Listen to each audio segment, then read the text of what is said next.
नमस्कार, मेरा नाम है अर्पित शुक्ला। मध्य प्रदेश में अगर हम इस समय बात करें तो बुधनी और विजयपुर 2 जगह विधानसभा चुनाव चल रहे हैं और इन विधानसभा चुनावों में विशेष रूप से एक बात है जो कि सामने आ रही है, वो है भाजपा की गुटबाजी। और ये गुटबाजी अब प उभर कर के सामने आ रही है। पहले ऐसा कांग्रेस में होता था, लेकिन अब ऐसा साफ रूप से बीजेपी में देखा जा रहा है और बीजेपी में है हम खुले रूप से बात करें तो मुख्यमंत्री मोहन यादव पहुंच रहे हैं, नरेंद्र सिंह तोमर पहुंच रहे हैं, लेकिन ज्योतिरादित्य सिंधिया अभी तक विजयपुर विधानसभा के लिए समय नहीं निकाल पाए हैं, ना ही कोई वक्तव्य जारी किया है। स्टार प्रचारक उनको बनाया गया है, 6वें नंबर पर उनका नाम है, लेकिन स्टार प्रचारक क्षेत्र में कहीं दिखाई नहीं दे रहे हैं। क्या पूरा कारण है और इस सब को जानने का हम प्रयास करेंगे। हमारे साथ पत्रकार प्रवीण शर्मा जी मौजूद हैं और पूरी चर्चा करेंगे रामनिवास रावत की राजनीति का उदय कहाँ से हुआ था और क्यों सिंधिया जी और रामनिवास रावत के बीच में दूरी बढ़ती चली गई और क्यों नरेंद्र सिंह तोमर ने इस चुनाव को अपनी प्रतिष्ठा का विषय बना लिया। तो इन सभी सवालों का जवाब तलाशने की कोशिश करेंगे आज के इस चर्चा में। तो प्रवीण जी, मेरा पहला ही सरल सा प्रश्न है आपको कि क्या वजह हो रही है कि सिंधिया जी नहीं जा पा रहे हैं।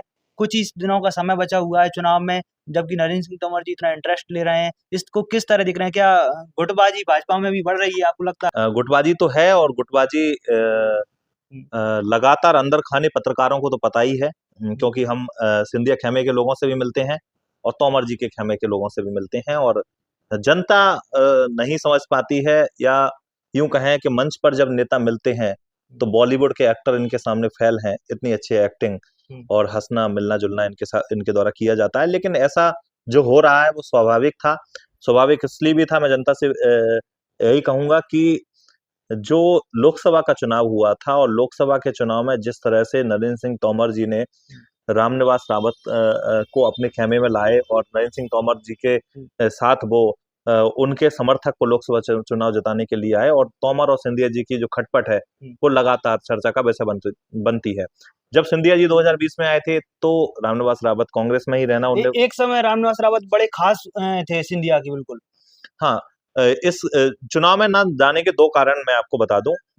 सबसे बड़ी बात, रामनिवास रावत उन लोगों में से एक थे, अगर 2020 के पहले की बात की जाए, जो कि सिंधिया घराने के सबसे करीब लोगों में से थे और अपेक्षाएं यही थी कि सबसे पहले रामनिवास रावत ही वो व्यक्ति होंगे जो कि पाला बदलेंगे, लेकिन ऐसा नहीं हुआ। रामनिवास रावत कांग्रेस में ही रहे और उन्होंने पाला नहीं बदला। तो काफी ठेस भी इस बात से सिंधिया जी को पहुंची थी, अंदर खाने से खबरें और बात जो जानकारी है वो सामने आई थी, और फिर उसका परिणाम भी देखा था कि बीजेपी की सरकार आ गई और रामनिवास रावत के कॉलेज हो या पेट्रोल पंप हो, उन पर कार्रवाई हुई थी। और अब जब आए हैं तो तोमर जी के साथ आए हैं, तो इस बात को कहीं ना कहीं नागवार सिंधिया जी के लिए ये बात है। तो तो जबकि नरेंद्र सिंह जी ने अपनी एक प्रतिष्ठा का विषय बना लिया है और लगातार दौरे हैं, सीएम कर रहे हैं, पर सिंधिया जी नहीं जा पा रहे हैं इसमें। तो क्या लग रहा है आगे आने वाली स्थिति में, क्या चुनाव बीजेपी के पक्ष में बनेगा या फिर कांग्रेस इसको निकाल सकती है? कितना आपको लग रहा है आगे? देखिए अर्पित जी, जैसा कि आप करीब से इस चुनाव को भी देख रहे हैं, हम भी देख रहे हैं, सीधा सीधा है कि दो वजह सिंधिया जी के न जाने की है। रामनिवास रावत से जो नाराजगी है, क्योंकि 20 में वो नहीं आए और उसके बाद 24 में वो बीजेपी में आ गए, तो वो नाराजगी है। रामनिवास रावत एक व्यक्ति जिनके लिए सिंधिया नहीं करना चाहेंगे अब उनका समर्थन। दूसरा ये है कि नरेंद्र सिंह तोमर जी इसमें इन्वॉल्व हैं पूरी तरह से। आप देख सकते हैं इतनी सभाएं दिमनी में नरेंद्र सिंह तोमर जी ने नहीं करी, नुक्कड़ सभाएं जितनी की रामनिवास रावत के लिए करते नजर आ रहे हैं। और जो विजयपुर में इतना चुनाव प्रचार कर रहे हैं, मुझे नहीं पता कि अपने लिए भी कभी नरेंद्र सिंह तोमर जी ने किया है। तो कहीं ना कहीं प्रतिष्ठा का विषय है, तो जीत का श्रेय भी उन्हीं को जाएगा, इसलिए हो सकता है नहीं जा रहे हो।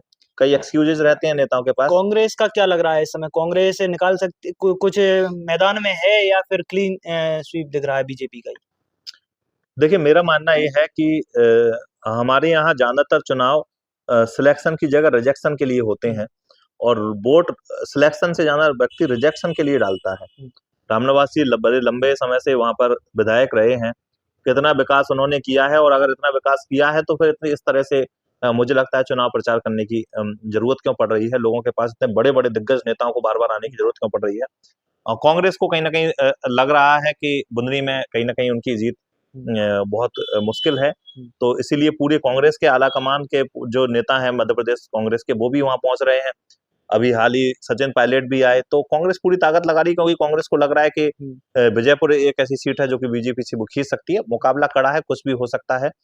और रही बात आपकी, जो आपने कहा कि खटपट इधर भी है, खटपट उधर भी है, उस खेमे में भी कुछ लोग हैं जो कि कांग्रेस को जितना नहीं देखना चाहते।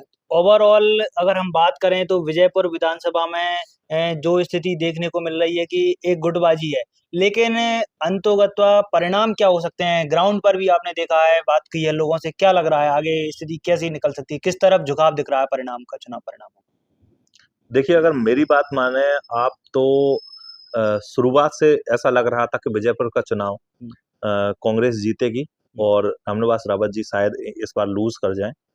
लेकिन हम विजयपुर उपचुनाव की बात ना करें, हम मध्य प्रदेश विधानसभा की चुनाव का बात करें या फिर हम बात करें हरियाणा विधानसभा चुनाव की, लगातार ऐसा लगता है शुरुआत में कि कांग्रेस जीत जाएगी और कांग्रेस अच्छा करेगी और चुनाव जीत कांग्रेस की झोली में रहेगी।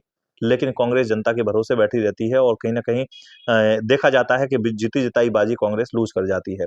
इसी तरह से एक्टिव बीजेपी के जिस तरह से नेता हुए हैं, एक गांव में अगर केंद्रीय मंत्री लेवल का नेता, जो केंद्रीय मंत्री रह चुका हो, वो नेता अगर सभाएं कर रहा है, क्या आश्वासन दे रहा है, क्या बातचीत जनता से हो रही है। अब ये चुनाव रामनिवास रावत का चुनाव नहीं रह गया, मैं आपको बता दूं। ये चुनाव बड़े बड़े नेताओं की प्रतिष्ठा का विषय बना हुआ है, बीजेपी की प्रतिष्ठा का विषय बना हुआ है। तो रामनिवास जी को ना देखते हुए कई समाज के नेता भी जा रहे हैं। अगर कुशवा समाज की बात करें, वोटर हैं, तो वहां पर कुशवा समाज का नेता जा रहा है।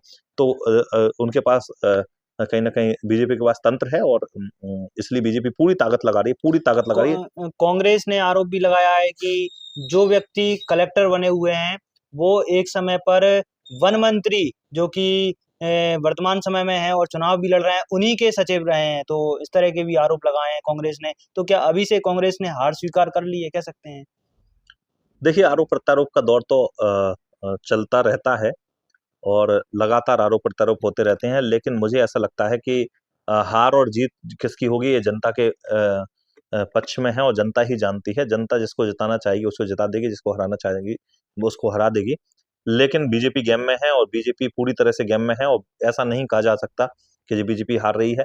मुझे ऐसा लगता है कि कांटे की टक्कर है और किसी भी तरफ कहीं ना कहीं परिणाम जा सकते हैं और अनिश्चितताओं से भरा हुआ चुनाव होता है। लास्ट मोमेंट पे क्या हवा हो जाए, क्या बात हो जाए। तो अभी कहीं ना कहीं दोनों ही अभी कह सकते हैं मुकाबला दिलचस्प है। दिलचस्प, बहुत ज्यादा दिलचस्प है, क्योंकि बुंदनी एक तरफा बताया जा रहा है कि वहां पे बीजेपी जीतेगी, आसानी से बीजेपी जीत हो सकती है। लेकिन विजयपुर फंसा हुआ है, दिलचस्प मुकाबला है। जो प्रत्याशी कांग्रेस के हैं वो निर्दलीय भी 40,000 से अधिक वोट लेके आए थे। तो ऐसा नहीं है, जनाधार उनके पास भी है, उनके वर्ग के लोगों के वोट हैं, कुछ भी हो सकता है। तो दोस्तों, ये हमारी जो चर्चा है विशेष रूप से विजयपुर विधानसभा चुनाव को लेकर की थी, जिसमें ज्योतिरादित्य सिंधिया ने लगातार किनारा बनाए रखा हुआ है। और ये देखना अभी भी दिलचस्प होगा कि इस चुनाव के परिणाम क्या कुछ होंगे, वो हम आपको लगातार बताने की कोशिश करेंगे। लेकिन इस चुनाव पर हमारी बारीकी से नजर बनी हुई है और तमाम अपडेट्स के लिए आप देखते रहें हमारे इस खास चैनल को। जब ये लगा दिया